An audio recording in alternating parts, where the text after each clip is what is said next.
Isa ito sa mga paborito nating inihahanda. Mag-practice na tayo. Palambutin natin ng katamtaman ang pork belly na mayroong asin, spices, nilagyan ko yun ng bawang sibuyas, bay leaf, paminta, at kailangan lang lagyan ng tubig hanggang lumubog yung karne. Pakuluan lang natin ito hanggang sa ito ay lumambot ng katamtaman. Gumamit tayo ng tinidor, lambot check, okay na ito. Mas okay pa ito kaysa sa relasyon nyo.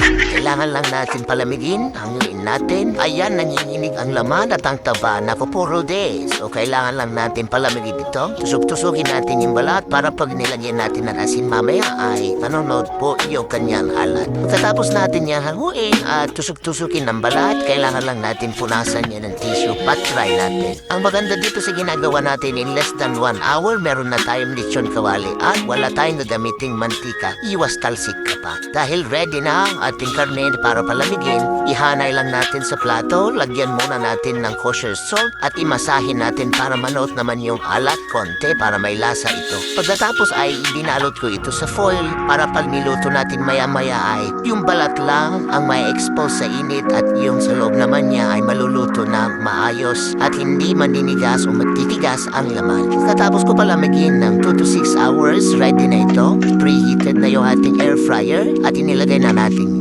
pork belly sa loob. Huwag natin itong madaliin lutuin. Kaya first 10 minutes 400 degrees Celsius, another 10 minutes the same temperature, at isi-check natin yung balat at medyo crispy na. Check din natin yung laman neto at mapapansin ninyo ang dami ng mantikang natanggal. Ibalik natin ulit ito. This time naman ay mas mababang temperatura in 10 minutes at mas naging golden brown na ang balat, crispier ang laman, kaya nag-brown na rin. Kailangan lang natin lutuin ng konting mas maraming mantika ngayon ang nabawas. So another 10 minutes, 150 degrees.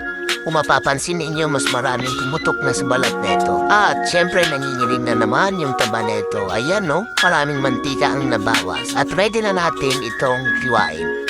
Chop natin at syempre naiisip na natin kung ano magiging partner nito. Masarap sa atsara, pwede rin sa kimchi, pwede rin sa pipino o anong klase ng sawsawan ang gagawin ninyo. Pero ako, meron na kaming reading Mang Tomas. Syempre, all-time favorite na sawsawan yan para sa mga prito o lechon kawali. Shout out sa mga nanonood lagi ng ating videos. Maraming salamat po. Meron tayong mga kaibigan dyan sa Tal, Batangas, si Ma'am Marie Chris Ilaga. Paki-comment naman kung saan ang location mo at kung nagustuhan mo itong video, paki-share at mag-comment ka. Maraming salamat. Ayan, ready na ang ating pagkain. Nakita nyo naman, napakasarap.